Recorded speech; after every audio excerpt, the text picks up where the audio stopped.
Right, here's your last example for this, and then you'll have survived your first week. I know it's a lot in 1 week. So hopefully you have not put this all off till like Thursday or Friday night, because you're going to regret that. So hopefully you've been consistently kind of keeping up with this. All right, so this one, I have a block, and this would think of this as like, instead of a green hill, I should have made it a brown hill. That is, it's lifting up, so I have some sort of hinge, and the block is sitting on that surface, and so I look for the angle that I increase this to until it just starts sliding. So in other words, I'm going to increase that angle just enough for this statement to be true, that my force of friction equals the force normal times mu.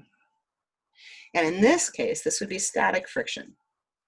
This is just before it starts sliding. And so that's the hint for you here. When you see that it's just going to slide, then you know that this holds true, and you know that we can solve for the coefficient of friction using the force normal. So pause this.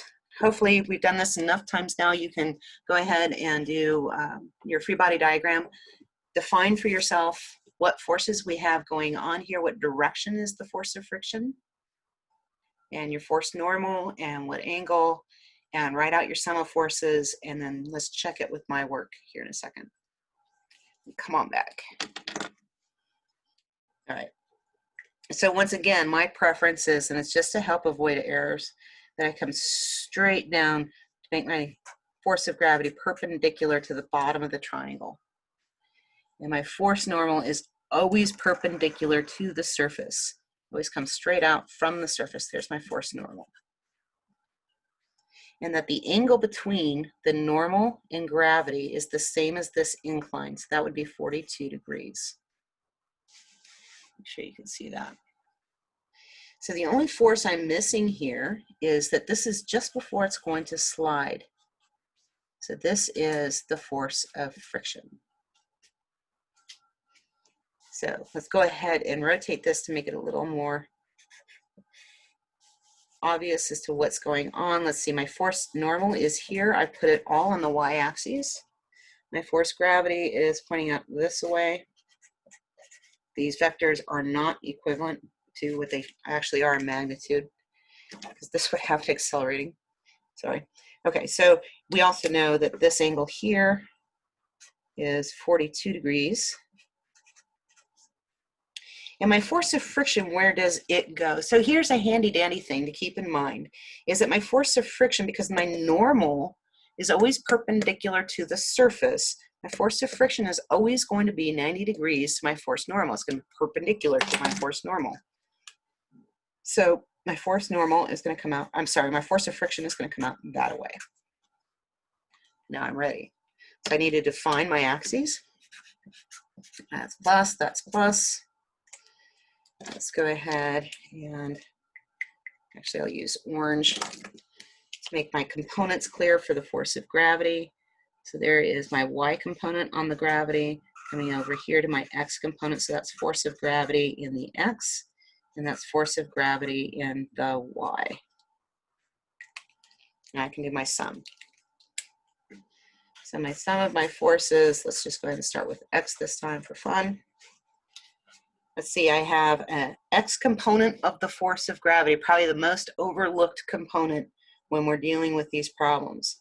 So my x component is on the positive side, it's going to the right. So it is positive, so I have the force of gravity times, let's see, this is the opposite side, not the adjacent side. Force of gravity times sine of 42. Cool. Force of friction, well, that bad boy's all on the axis. So we're cool there. So minus the force of friction. Now here's the important part. This is just before it starts to slide. So we have no acceleration. So that equals 0. So I can rearrange this if I want. So I have force of gravity sine 42 equals the force of friction. And then I can remind myself that this is a good scenario for the force of friction to equal the force normal times mu. It's just starting to move, so this is a true statement. So if it's just starting to move, or if it's in motion, this is true. But this tells me that I need the normal. So now I need to do my sum of forces for my normal. Sum of forces in the y. Let's see, what do I have? I have my up. My force normal is up. I have to find that as positive. Force friction is not in, but I have the y component of gravity is. So minus the force of gravity. Now let's see. The force of gravity y component is the adjacent side to that angle. It's touching that angle. So the adjacent side at the g cosine of theta of 42. And again, is it flying up in the air or falling down to the ground? It is not. So that sum equals 0. So now I have to find my force of normal. My force normal is the force of gravity times cosine of 42. Now let me remind myself, I did this one, that the force of gravity equals mg, and that g equals 9.8. Remember, no signs there.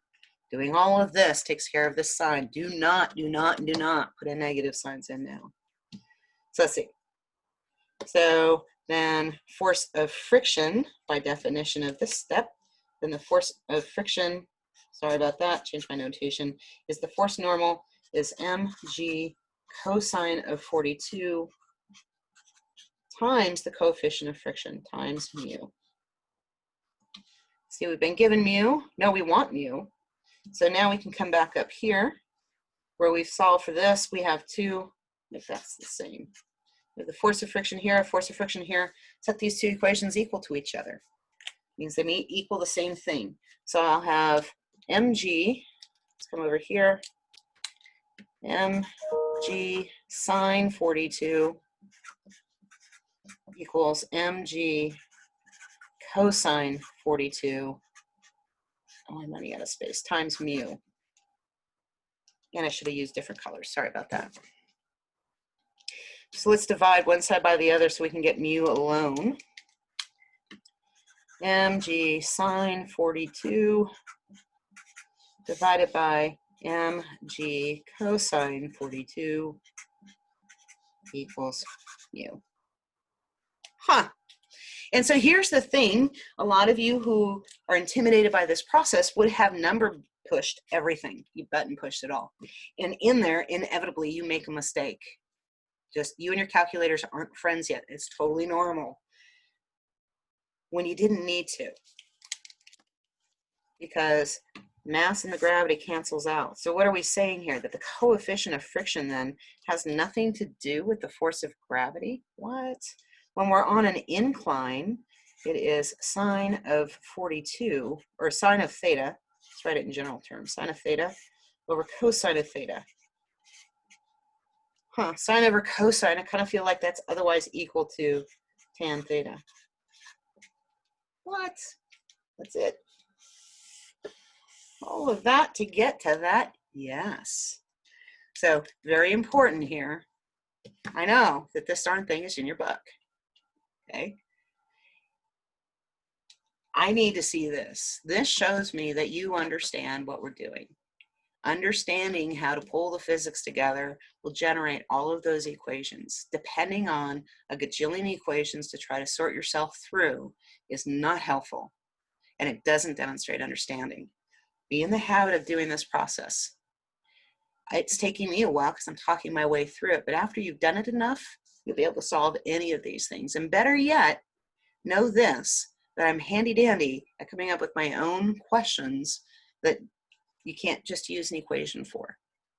So you need to be very comfortable with this process. All right. With that, have fun this week. I will see you at office hours, and I will see you on Friday for our quiz to work through these problems together. And by all means, email me whenever you have any questions. Have a good one.